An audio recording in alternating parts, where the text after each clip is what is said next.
Assalamualaikum warahmatullahi wabarakatuh. Kita masuk di pertemuan kedua, yaitu Al-Quran dalam format digital. Di mana digitalisasi Al-Quran ini merupakan proses konversi ya. Konversi teks Al-Quran dalam format fisik atau format yang sifatnya cetak ke dalam format digital. Nah, tentunya di dalam perubahan dari format fisik atau format cetak ke dalam format digital, ini melibatkan beberapa proses langkah penting. Ya. Oke. Nah, beberapa proses langkah penting diantaranya adalah adanya proses pemindaian. Ya, pemindaian ini merupakan bisa menggunakan scanner ya tentunya dengan resolusi yang tinggi untuk mengubah halaman-halaman dari Al-Quran yang cetak menjadi gambar. Ini akan menjadi kualitas yang lebih tinggi, jadi bisa dikatakan HD lah begitu ya. Nah, dalam proses pemindaian ini perlu diperhatikan kualitas scanner, kemudian pengaturan resolusi ya, untuk memastikan kejelasan terkait dengan gambar yang dalam bentuk konversi teks cetaknya ketika di-scan menjadi format digital. Tentunya scanner yang baik atau yang bagus itu sudah menggunakan teknologi CCD ya. Nah, ini umumnya nanti akan menghasilkan format CCD ini akan menghasilkan apa namanya hasil yang lebih baik dibandingkan dengan yang CIS. Nanti ada penjelasan di modul untuk lebih jelasnya. Nah, setelah proses pemindaian selesai, kemudian ada proses pengelolaan teks, di mana proses pengelolaan teks ini menggunakan apa namanya optikal, bisa seperti itu ya. Ini akan mengubah gambar menjadi teks yang dapat diedit, namanya begitu.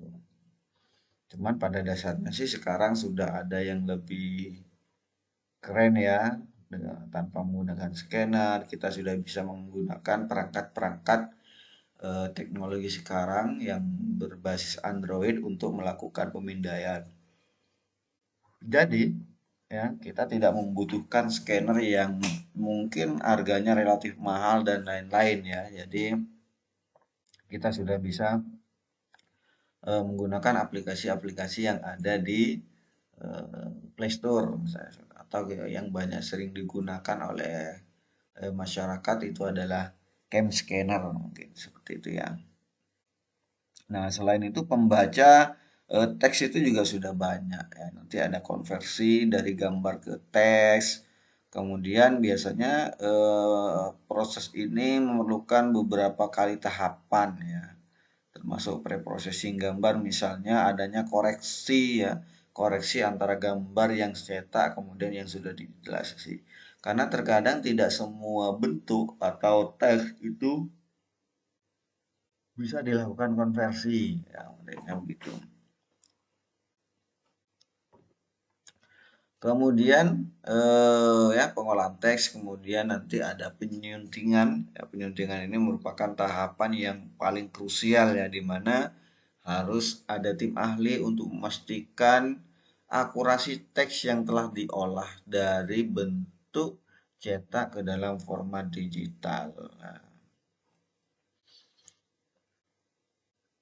ini sangat membutuhkan ketelitian yang tinggi karena dalam proses penyuntingan ini melibatkan pemahaman-pemahaman tentang ilmu tajwid, ya, kemudian ilmu qiraat.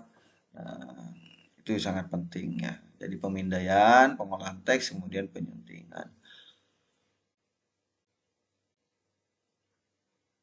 Tahapan terakhir yaitu tahapan proses penyimpanan, di mana menyimpan teks dalam format digital ini yang sesuai untuk memudahkan akses dan distribusi ya, serta memastikan keamanan dan integritas data. Nah, biasanya sistem manajemen basis data yang terstruktur dan keamanan yang baik bisa transkripsi. Ini sangat penting untuk menjaga keaslian dan keamanannya.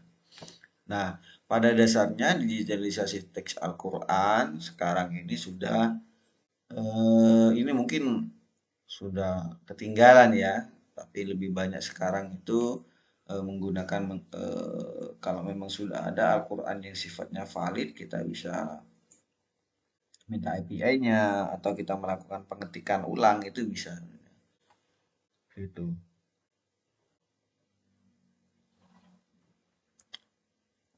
Oke.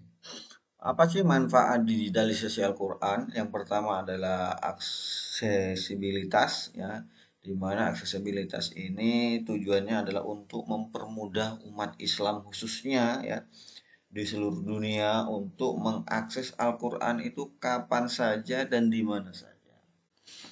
Tentunya kalau itu sifatnya online maka harus terhubung dengan internet. Tapi kalau sudah bisa offline, misalnya ada satu sistem yang itu di-download dan bisa digunakan secara offline. Nah, itu bisa tanpa menggunakan akses internet. Ya, tentunya dengan aksesibilitas yang baik ini tidak akan terkendala dengan keterbatasan misalnya di desa atau daerah-daerah yang memang rawan sinyal. Nah, jadi semua bisa menggunakan gitu. Kapan saja dan di mana saja.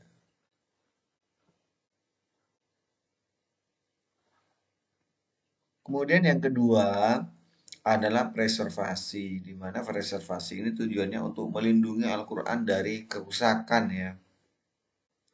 Jadi dengannya adanya teks digital, kemudian sudah tersimpan di database, ini ya kita nggak perlu khawatir lagi Al-Quran itu kemudian tidak ada versi cetaknya, karena dengan adanya versi digital biasanya proses penggandaan itu lebih cepat.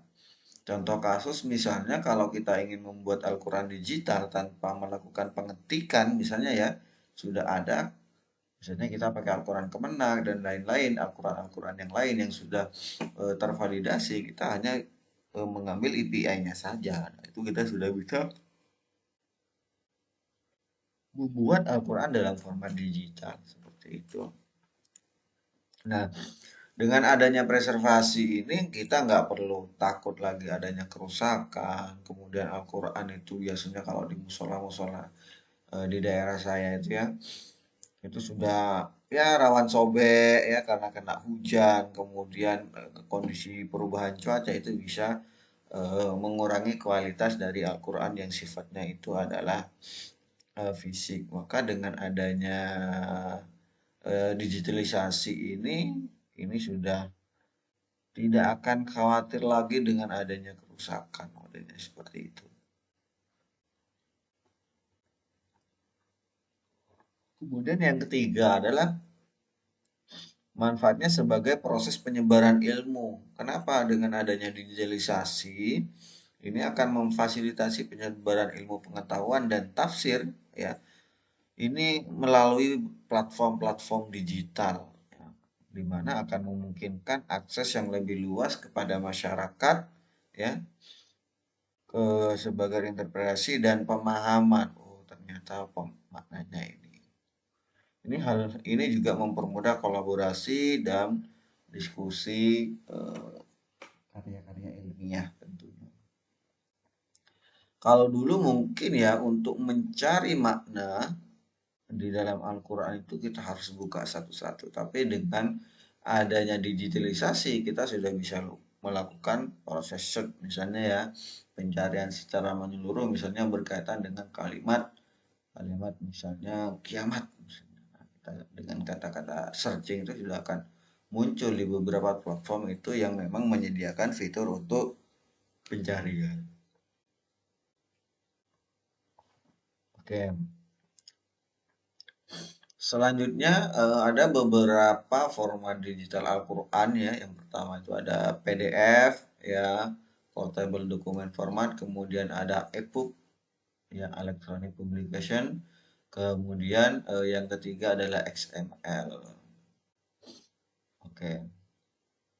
Nah, di mana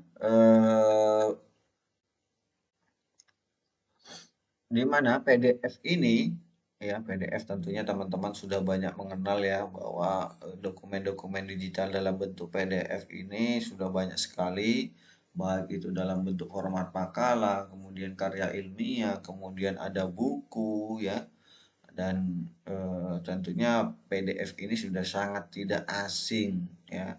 Ada portable dokumen format. Nah, ada beberapa sekarang memang dalam bentuk PDF itu kita tidak bisa merubah-rubah dan lain-lain. Tapi ada software-software yang bisa mengganti atau mengedit dalam format digital. Misalnya itu Foxy Reader.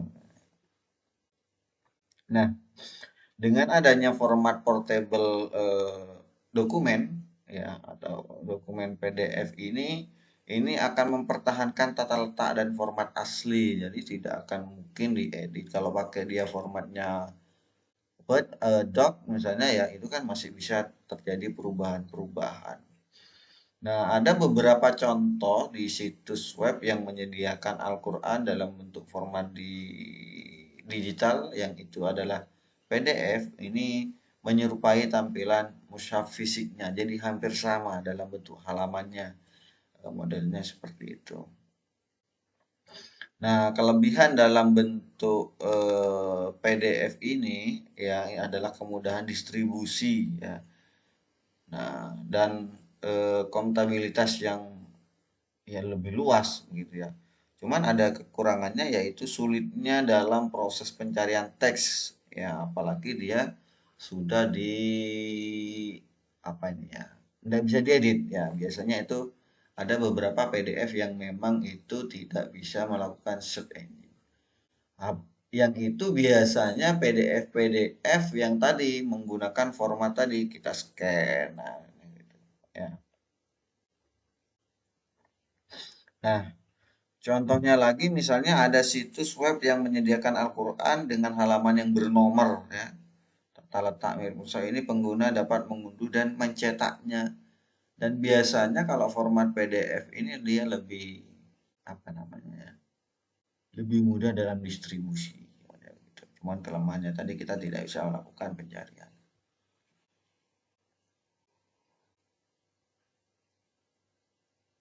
Kemudian yang kedua dalam bentuk EPUB ya, Electronic Publication ini EPUB ini memang dirancang untuk perangkat elektronik seperti reader, kemudian smartphone ya.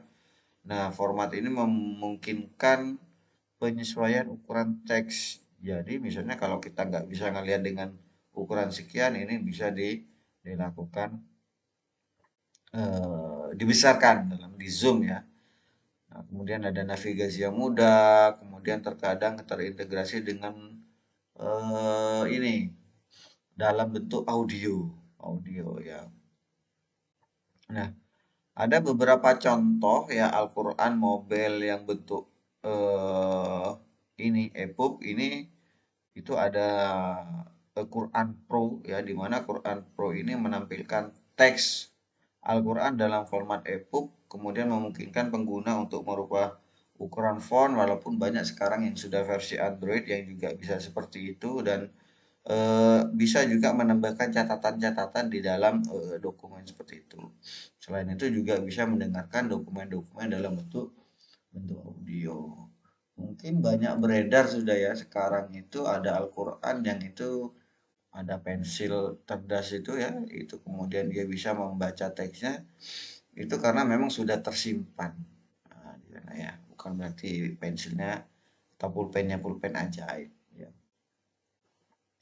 Kemudian yang terakhir yaitu dalam bentuk XML ya, dalam bentuk XML di mana extensible markup language ini dapat menyimpan data yang sifatnya lebih terstruktur dalam konteks Al-Quran ya, di mana XML ini dapat digunakan untuk menyimpan informasi-informasi tentang ayat, surat, kata, dan mendata-data lainnya. Jadi kita bisa memberikan apa namanya catatan-catatan yang itu sifatnya lebih khusus ya. Misalnya ada Al-Quran yang itu dalam bentuk XML itu Di sana sudah ada informasi berkaitan dengan tajwidnya, kemudian terjemahnya, kemudian tafsirnya. Nah, ini memungkinkan pencarian dan pengolahan data. Cuman kurangnya apa? Kurangnya itu kompleksitas, ini membutuhkan keahlian khusus untuk mengolahnya. Jadi biasanya agak apa ya? Agak lama lah ya dalam prosesnya. Nah, agak lama karena di sana masih ada nomor ayat, kemudian ada surah, jumlah katanya dan lain-lain yang ya sifatnya lebih detail lah menurut saya. Oke. Selanjutnya itu berkaitan dengan proses pemilihan format ya, di mana pemilihan format digital Al-Quran ini harus mempertimbangkan yang pertama adalah tujuan, kemudian audiennya siapa yang menggunakannya, kemudian perangkat yang akan digunakan. Nah, gitu ya. Tentunya ini akan sesuai dengan perkembangan. Misalnya untuk distribusi massal ini dan akses mudah, PDF mungkin ini lebih sesuai ya. Proses share-nya gampang, lebih mudah. Nah, untuk aplikasi mobile yang interaktif, EPUB lebih cocok. Nah, untuk penelitian, analisis, nah analisis data XML ini mungkin menjadi pilihan yang lebih lebih tepat. Jadi tergantung tujuan kita digitalisasi itu untuk apa, yang akan menggunakan itu siapa, kemudian perangkat pendukungnya siapa. Kalau untuk masal tadi lebih tepatnya kita menggunakan format PDF ya, distribusinya lebih cepat dan ya mudah distribusi masalahnya seperti itu. Ya walaupun sekarang sudah banyak dalam bentuk apa namanya dalam bentuk aplikasi-aplikasi yang itu bisa di-share link dan lain-lain. Tapi kan masih membutuhkan beberapa perangkat pendukung lain, misalnya seperti akses internet yang cepat, kemudian kalau tidak ada WiFi misalnya kita harus pakai data yang mungkin kapasitasnya kebutuhan datanya itu besar. Nah, aplikasi dan software-software Al-Quran ya. Nah, pemilihan format digital ini harus mempertimbangkan betul ya. Harus betul-betul mempertimbangkan berkaitan dengan tujuan tadi, audiensi dan perangkatnya. Nah, berikut ada beberapa aplikasi yang dirancang khusus ya. Software yang dirancang khusus untuk membaca Al-Quran ini yang sudah banyak beredar, di antaranya yang populer itu adalah Quran Majid. Ya, aplikasi ini menyediakan teks Al-Quran dalam berbagai bahasa, tentunya dilengkapi dengan tafsir dan audio dari berbagai korek-korek terkenal. Jadi dia sudah tersimpan dalam satu database dan itu memang datanya sudah lebih lengkap. Misalnya tadi dari segi audionya itu sudah ada format-format beberapa korek yang sifatnya terkenal. Nah, dalam Quran Majid ini menawarkan fitur-fitur ya tadi pencarian, kemudian bookmark, apa namanya, memberikan penandaan, kemudian pengaturan tampilan yang sifatnya fleksibel sesuai dengan siapa yang akan menggunakan. Misalnya fontnya bisa diperbesar, perubahan font, nah itu sudah ada di sini. Kemudian yang selanjutnya adalah Al-Quran ya, di mana Al-Quran ini menawarkan fitur pembacaan dengan terjemah, tafsir dan pengetahuan tajwid yang komprehensif. Jadi lebih detail lagi daripada Quran Majidnya.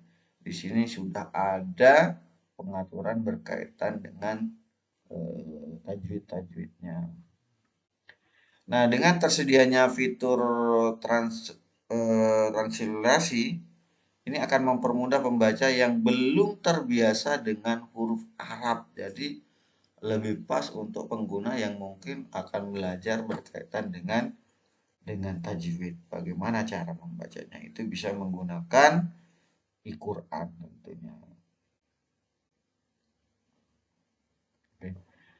Yang ketiga ada Quran Explorer ya, di mana platform online ini memungkinkan pengguna membaca Al-Quran secara interaktif dengan berbagai pilihan tafsir dan terjemah ya. Nah, Quran Explorer ini menawarkan fitur ya apa ya? proses pencarian, ya, kelanjutan dan kemampuan untuk berbagi ayat-ayat tertentu. Jadi dia sudah ada pemilahannya.